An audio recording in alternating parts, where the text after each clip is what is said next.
Hello, I'm Rob Thomas with Club and Resort Business, and welcome to another episode of the Club and Resort Talks podcast. Today's episode is sponsored by Fiberbuilt Umbrellas and Cushions.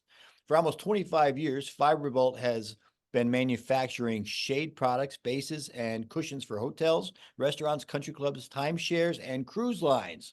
Popular models of the club market include the Signature Prestige Collection, with one-piece poles, heavy-duty hubs, and powder-coated and proprietary fiber teak simulated wood finishes. Corporate headquarters and production facilities are located in Pompano Beach, Florida, and products are shipped worldwide. Learn more at fiberbuiltumbrellas.com. We got that taken care of. Let's introduce you to Phil Keren, our senior editor. Phil, how's it going? I'm doing well, Rob. How are you? I'm doing wonderful. No complaints. The PGA Championship's going on, so we got that to look forward to after work here today. But speaking of work, what's going on in the news? Well, it's great. I'm glad you mentioned PGA Championship because I did want to highlight a couple of stories that we posted this week that were, related to events and activities happening there at Valhalla Golf Club in Louisville, Kentucky. Events and actually also pros. As we were posting this week, there was a team of 21 PGA of America Golf Professionals from clubs multiple states across the country are playing right now here in the PGA Championship as part of the Corebridge Financial Team.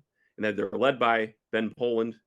I'll mention him because he's director of golf at Shooting Star in Jackson Hole, Wyoming. And he was the winner this year of the 2024 PGA Professional Championship. Another member of the team, people who follow professional golf will remember, of course, Michael Block, the PGA professional from Mission Viejo, California, who qualified for this year's tournament because he finished in a tie for 15th in the 2023 PGA Championship.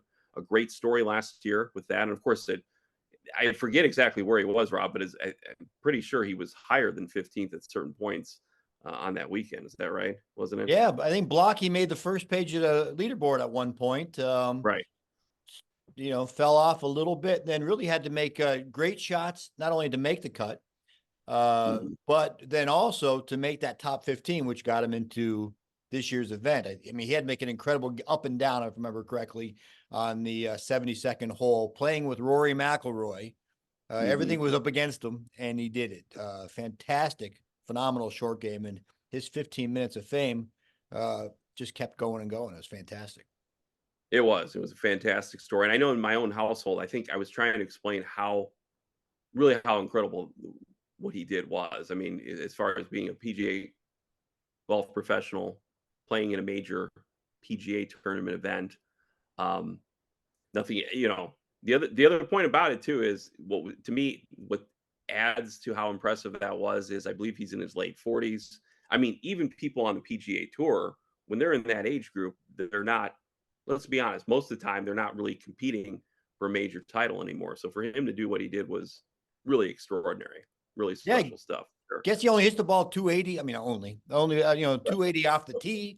If he hit the ball 350 like Rory and some of those guys, his short game would really put him in contention. But from what I understand, his role at Mission Viejo is not necessarily that of a traditional club pro. I mean, he gives instruction, gives lessons. He's paid to be their PGA pro.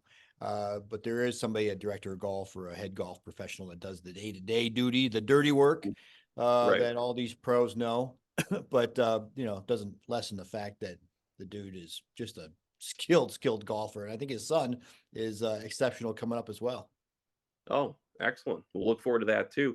One other person to mention that we had in stories this week among those groups of PGA pros was Evan Bowser, who he's a first assistant professional at La Playa Golf Club in Naples, Florida. He's also playing this weekend here at Valhalla Golf Club in Louisville. And he said his sister is serving as his caddy. So kind of a family affair there. So and congratulations and good luck to all those professionals who are playing in a major championship. I can't even imagine how exciting that is, but it has to be a thrill to be there. Hopefully she doesn't make a bad read and cause him to miss the cut. That'd be an awkward Thanksgiving dinner. That would be, yes, indeed, for sure. One other item and when I was talking about events, activities around the PGA Championship, earlier in the week at Valhalla, an event was hosted, PGA Works Beyond the Green, which was a career exploration event for students from underrepresented backgrounds, chance for them to meet with golf industry leaders and innovators. They had, I know, speakers there. It was the PGA of America CEO Seth Waugh was there to speak with them, as well as ESPN senior golf analyst Michael Collins, talking about all the great career opportunities within the game of golf. I like the CEO's comments in particular when he mentioned the fact, his quote was, "When we talk about growing the game, it's not just about playing the game, it's about making a life and career out of the game." I like that because we've used that phrase a lot in the podcasts and in what we're doing here, Rob. We say growing the game. And when I hear that phrase, I still think first about playing the game. But indeed, um, there are enormous amounts, and you know this better than I do because you've worked in this longer than I have. There are enormous amount of opportunities to work within the game of golf. Um, all kinds of different companies, associations that work within the industry, and companies, like it was mentioned in our story, that work alongside the industry too. And I think it's great to have an event where you're making young people aware of all those types of opportunities. You know, young people on social media, on TikTok, on Instagram, they, of course, if they're interested in the game of golf, they're aware of the players who are playing this weekend. But they may not know about a lot of the other opportunities within the game of golf, where you can really build a very nice life for yourself, working in all types of aspects of the industry. So I think it's a great event to have, and it seems appropriate to have it in conjunction with one of professional golf's major events. Yeah, there's so many different roles you can take on. Mhm. I had an advisor once tell me that you can work at McDonald's and not flip burgers. I mean, they have corporate offices and they have, the suits, they have the marketing, they have social media, they have so many different things at McDonald's without flipping burgers and dispelling French fries, which I love McDonald's cheeseburgers and French fries, and especially their Diet Cokes. But hey, I digress. The golf industry is packed with opportunities. I'm glad that these opportunities are being showcased. Yeah, absolutely. It's great to shine a spotlight on it. And again, because I think a lot of times young people, I know thinking back when I was 18, 19 years old, I would not have been aware of the types of opportunities that were available within the game as I was as I was still playing the game a lot at that time. So excellent to see. One actually kind of shifting gears here, talking about a project that I thought was interesting this week. Fairmont Grand Del Mar in San Diego, California, finished renovations totaling about $10 million, included a revamp of the clubhouse, pool areas, and the addition of a new outdoor activity center that replaced a temporary one established during the COVID pandemic. And I thought that was really neat because, as I understood it, they had this outdoor dining activity center was set up as a temporary feature of the site during COVID, but apparently it's done so well that they've decided to make that into a permanent setup here. I guess they're going to have, it's called the Grand Social, 25,000 square feet. It's going to transform what was an open lawn into a 3-level outdoor dining and activity hub. Sounds great. Features cafe style seating, bocce ball courts, outdoor kitchen with pizza ovens that are imported from Italy. Sounds fantastic. And I thought it was neat, Rob, because you're talking about a situation. I know a lot of clubs, of course, and well, all kinds of places and businesses had to do this. As we know in the club industry, during COVID, you had to figure out different ways to have events uh, in a way that you didn't have them before. Maybe it was an indoor event, you have to move it outdoors. Maybe you come up with new activities that you have outdoors. Apparently, this outdoor activity center that was started as a temporary thing during COVID, it's done so well, was so popular and so well liked by folks there that it was made into a permanent site. So I think that's really neat to see that happen.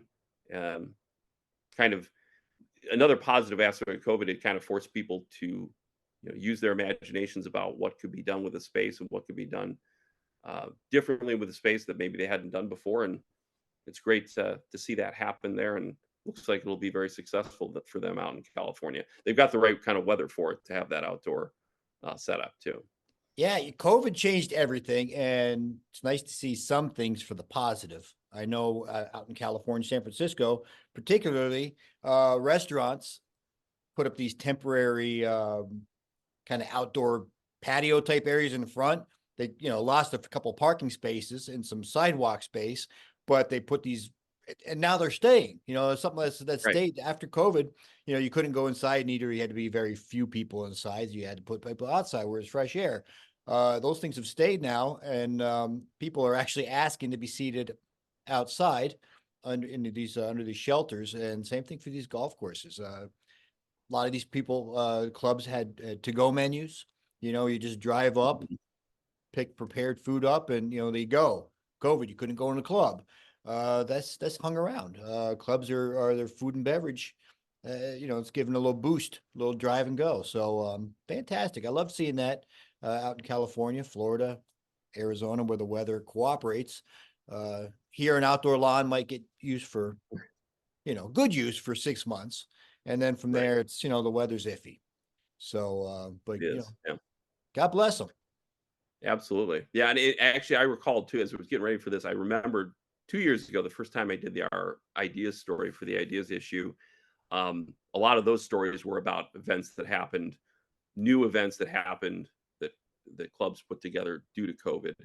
And I know on multiple occasions, I had general managers telling me that folks at the club liked the event so much that they were asking if they could continue doing it, knowing that it was initially started because of the fact of COVID, and you had to have things outdoors and in a different kind of a setting and spread out and everything. But who knows? It's great to see that happen, and it certainly helps out clubs going forward.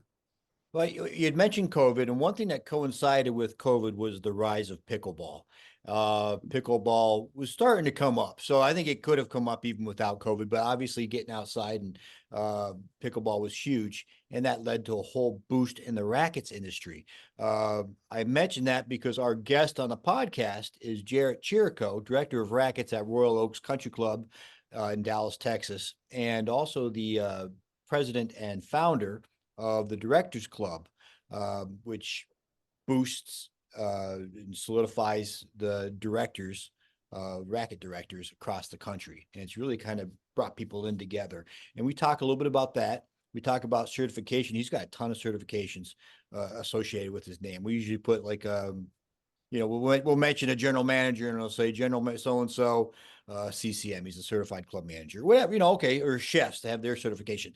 Jarrett's got a long list of certifications. He talks about the importance of certification, what the Directors Club of America is doing for the industry, and maybe he looks into his crystal ball 5-10 years down the road, what the clubs are going to look like racket wise. So stick around for Jarrett Chirico. Terrific interview. He's a passionate industry professional, and I look forward to sharing his comments with everybody. Hello, and welcome back to the Club and Resort Talks podcast. I'm joined by Jarrett Chirico, director of rackets at Royal Oaks Country Club and the founder president of the Directors Club. Jarrett, welcome to the podcast. Thanks for having me. Hey, Jarrett, thank you for being here. Real quick, generally, as I mentioned, we talk about certification, and you've got a bunch of them: DCA, CRSE, PTR, PPR. It goes on and on and on. Can you talk real quick about the importance of certification in the industry? I think certification has changed a lot over the years. When it started back with USPTA almost 100 years ago, it was really to make teaching pros better pros and create more value for the students that they taught. And, over time, I think with all this, the emergence of rackets and USTA getting more involved and ultimately is going to take over certifications, I think a lot of the certification bodies have now switched to just trying to keep members for money. And for me, certifications are important whether you think you need them or not. When you become a director, a lot of people think that's the end game. And I'm a director, I don't need certifications. What is it going to do for me? And what people lose sight of is certifications give you a network, and that network is really going to determine the heights of your success. And it's being able to pick up the phone and call someone for help and have that vulnerability to really ask for help that really makes experts experts. So, I've always been a believer in people. USPTA now through Brian Dillman, I've completely bought in because I admire his drive to make it a success and reinvent it. I was a huge believer in Dan Santorum with PTR, which is why I sat on boards of PPR and so many different things. But I think we're entering, with the age of rackets, really entering the idea that it's education over certification. And what I mean by that is you have to keep learning. And whether it's through CRSE, University of Florida, PTR, USPTA, I don't think it matters what you choose as long as you choose to be connected. And like anything else, whether it's the Directors Club, your job, a book you read, you get out of it what you put into it. You can pay your certification money and get absolutely nothing from it, or you could pay something and get, limitless value from it. So it really comes down to the individuals and their drive to be successful and their investment, not only in themselves and their clubs, but also the industry as a whole. You touched upon two really good points there. One, I want to talk about the ability to ask for help, right? I mean, you've reached the pinnacle of the industry, being a director. You're so connected, obviously, with the Directors Club. But we all have something that we can learn from others, right? I mean, we don't know everything. Nobody knows everything. What are some of the things that you've taken from other directors, whether they're veterans like you or someone who's kind of relatively new to the position? Someone asked me a question not too long ago, and they said, what is the key characteristics of leadership? And it made me think of, back in like World War I or World War II or back in, in times in past in history. And I always thought, to be a leader, we think it's somebody that, has all the answers, tells you exactly what to do, knows the pathway forward. And when I think about leadership now, I think the number one characteristic of the greatest leaders in any industry is that vulnerability to say, I'm not an expert. Any of us by ourselves, we're not experts, especially in hospitality. It has changed so much since COVID. If you think you're an expert or someone's telling you they are, I would run. But through that vulnerability and the network and community that you create, when all these people come together and piece together a puzzle, they become experts. And together, we can move mountains. And that was one of the biggest things that I've learned through the Directors Club and through the many friends and people that I have. But I'm a big believer that relationships should be transactional. And what I mean by that is it's not a monetary thing, but it's a value thing. It's saying that I can give you something, I can help you, and I know that you can help me. And relationships are different. And it's not, if it's someone younger coming in the industry, they might not be able to help me right now. But as a leader and a mentor, I recognize that years from now, they're going to be able to help me with something. I'm investing in them. And I think that's the biggest thing I've learned these days is being able to recognize, the two parts to relationships, what you can give and ultimately understanding what you can get one day. And I think people have to look at things like that. They have to know that, the future is ultimately going to change. And I think where we have trouble, and you see this in hospitality, but you see this in any industry, you have those people that were, the leaders of the 80s and 90s and early 2000s. And you have these egos. And what happens is, when tennis changed to rackets, a lot of times, they want to say that they're the expert, they know everything, because what's the alternative? They feel like if they're not the expert, they're going to be cast off and they're not going to have their value anymore. And I'm a big believer that you don't have to be the star of the story. You just need to be a part of the story. And if you can keep asking for help and helping people along the way, you're always going to be relevant. You're always going to be on the forefront of innovation. And to me, that was really the biggest thing that I've learned is, when I started my career, I thought that I couldn't ask for help and I had to be the expert and I didn't want to share anything. And now I share everything because the more I share, the more others share with me. And I celebrate other success. If you can celebrate somebody else's success, I promise you they're going to celebrate yours. Yeah, very well said. Hey, you recently wrote an article for us. It appeared on our May issue, and it's now leading our website, clubandresortbusiness.com, right on the front. So it's Welcome to the Golden Age of Rackets. You had mentioned rackets versus tennis. I grew up in the 70s and 80s when tennis was booming, right? We had on the American side, McEnroe and Connors, Chrissy Everett, then Navratilova, Yvonne Lendl, all that boom, boom, boom, boom, right? But now it's so much more than just tennis, pickleball, paddle, go on and on and on. Squash is obviously making a bit of a comeback. Rising tide lifts all ships, right? So talk a little bit about what you're seeing in the industry with rackets over just tennis. I think rackets is the greatest gift to tennis. And before COVID, this was already happening. You know, we haven't had a true star in American tennis since, like you said, since the Samprases and the Agassiz, and that's all faded.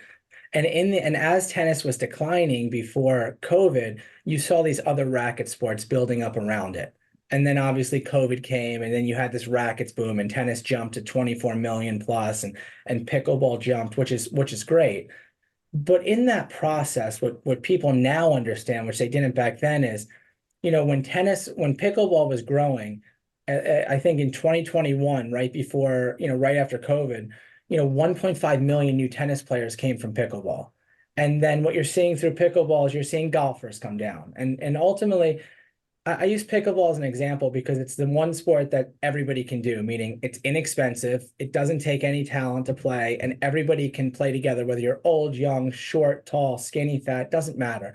It's the ultimate equalizer, but it gets people on the court. And what people have to understand is it doesn't matter what people are doing at your club, as long as they're using your club. Every person is an opportunity to grow another racket sport. And so I believe in rackets professionals over single sport professionals. If someone's a great tennis player, they can connect the dots to pickleball or paddle or padel. And one sport ultimately grows all sports. And so, you know, what I found is there's a 30% crossover rate between racket sports on average, meaning if 100 people are playing pickleball, 30 are going to try tennis or platform tennis or whatever you offer.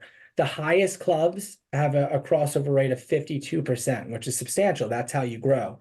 And so when we started at Royal Oaks, when I started, we did about $1 million a year in revenue. There was only tennis. We added pickleball within 6 months of me starting here. And revenue, which is how I track participation, grew to almost 2.7 million. That wasn't because we raised prices. That wasn't because more people came out. It was because they were utilizing the facilities more, because they were playing pickleball, they were playing tennis, families were able to come. And so what I'm going to tell you is, like, now when we see there's 35 million, 40 million people playing pickleball, if we know that on average 30% will try another racket sport, tennis being the second most accessible racket sport, tennis is going to continue to grow. And so I think rackets is the greatest gift to tennis and to clubs and to everybody, because it gets more people into that rackets pool. If they're playing pickleball, they're going to play tennis. If they're playing tennis, they're going to try platform tennis, which ultimately allows clubs to grow. It allows professionals to be busier. But it's not without obstacles. It's not without challenges. You know, in our industry, we're supposed to grow 300% in the next 5 years and still lose 30% of tennis professionals. And the average age of a tennis director is 56. And so it's important that we mentor and that we are a part of certifications and we are a part of things like the Directors Club, and we're helping each other and guiding the future. Because if you want to be a director right now and you have the background and you're invested, there's no greater time, because there's very few leaders. And if you can do that, you're on the pinnacle of an explosion of racket sports. But you have to be invested in learning every racket sport. I think in many ways you could fake it with tennis because, you know, it was so big in the 80s, 90s, thousands. I mean, it's huge. I mean, tennis is bigger in the United States than it's ever been. But you can do the same drills. Where pickleball and even platform tennis and now padel, it's so new that people can tell when it's a tennis pro teaching pickleball or a tennis pro teaching paddle. But the minute that tennis pro is invested enough to learn and understand pickleball or paddle or padel, and they're able to really teach it because they know and they've invested in the time to learn, and again, this goes back to vulnerability, it's amazing the growth that can happen at the clubs. And so I think rackets, my prediction is we will grow 300%. Tennis will grow over 30 million players because of pickleball. Pickleball will break 50 million players in the next 3 years. I think padel and platform tennis are going to continue to grow, but they can't compete with pickleball in this country. But that has nothing to do with the sports not being great. It's just You can throw pickleball on the tennis court. You can throw it in a driveway. You can throw it anywhere. So it's not a fair comparison between the two. And I think USTA does those comparisons a lot. You don't need to show the growth of one sport by saying it's competing with another one. You can just show that all these sports are growing together. It doesn't matter the rate on how much each grows at each time, but the fact that they're all growing and intertwined is the magic that is Racquets.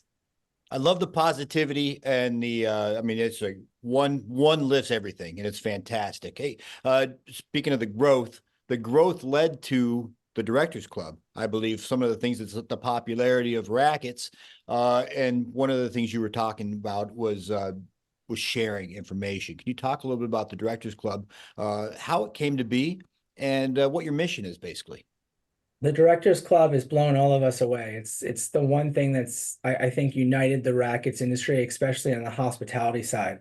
I speak at about 15 to 17 conferences a year on Racquets, and the thing that I've noticed is you go to these conferences, whether it's USPTA, PTR, CMAA, and if you know someone, if you're one of those connected people, you get a lot out of it because you're sitting with other leaders at a bar, at dinner. But for the average leader, the average director doesn't have a big, when you think of how many directors over the country or people that want to be directors, you go to these conferences, there's probably 2 or 3 good speakers, and the rest are just filler. And if you don't know anyone, you're not having those conversations that are helping you.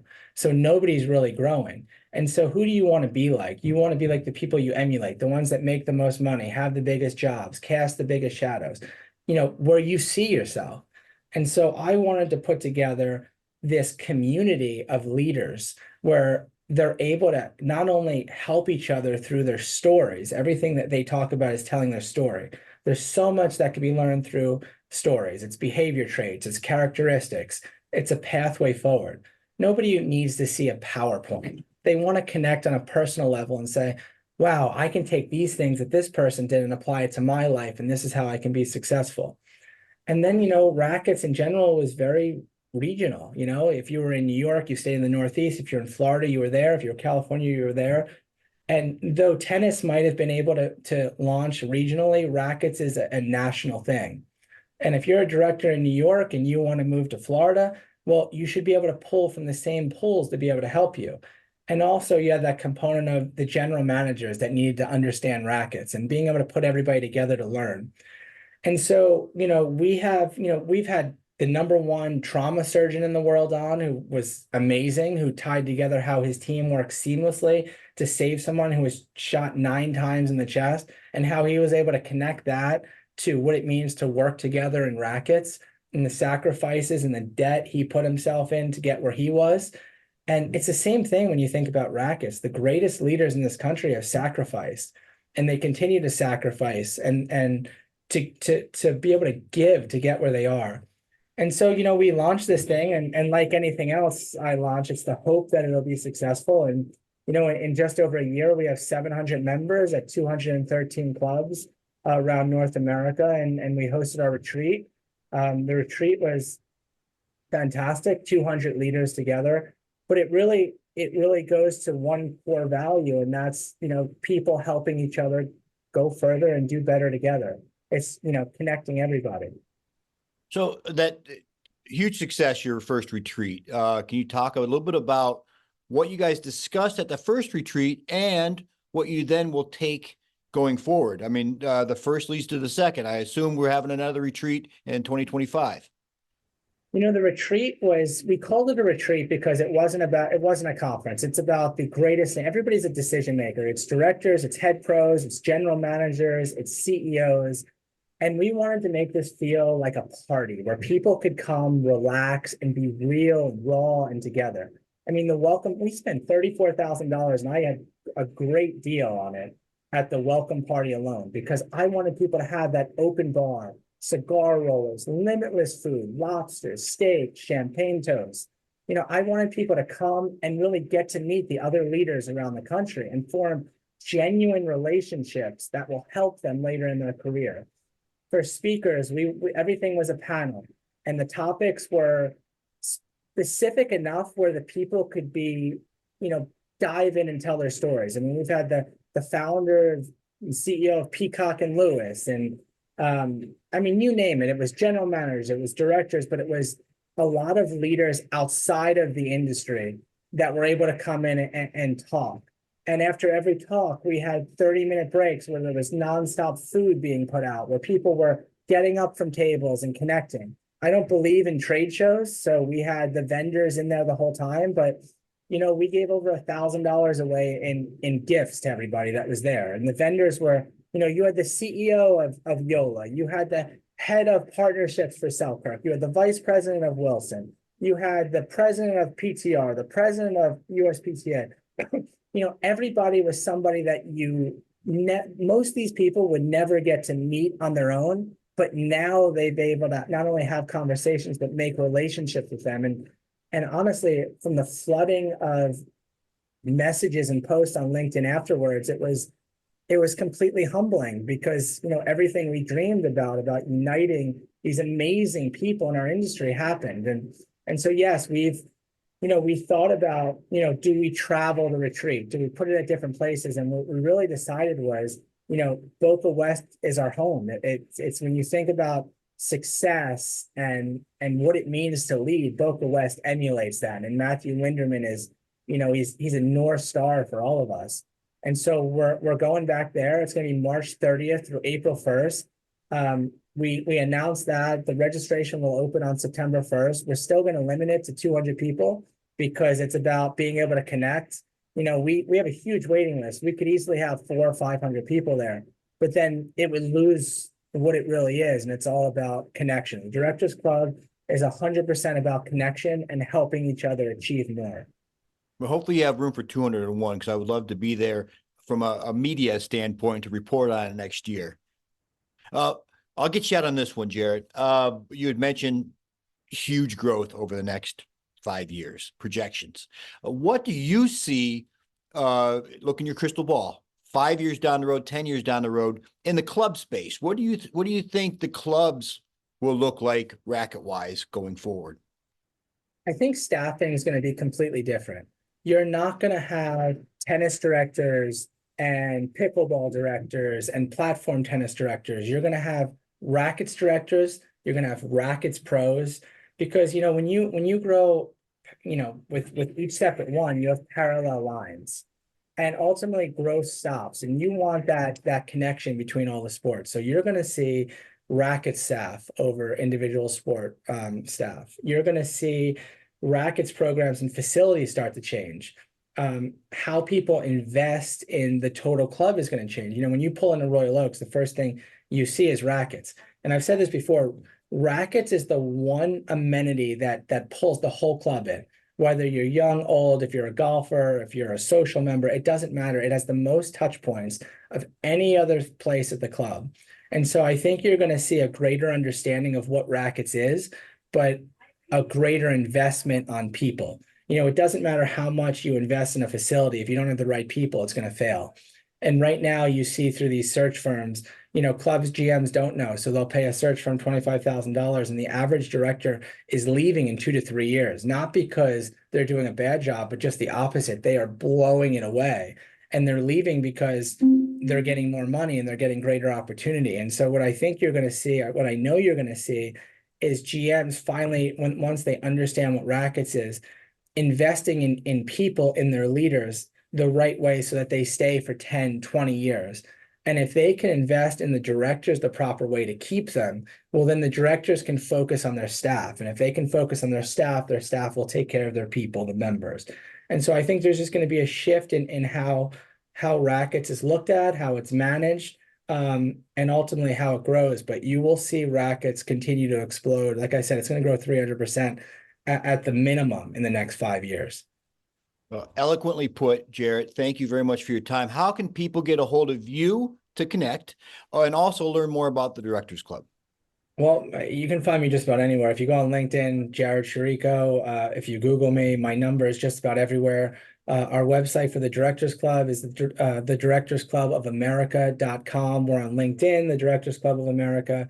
But if people want to find out more, call me, text me, email me. We just really want to connect everybody in this country and help everybody succeed. Beautiful. Thank you very much for your time. Thank you.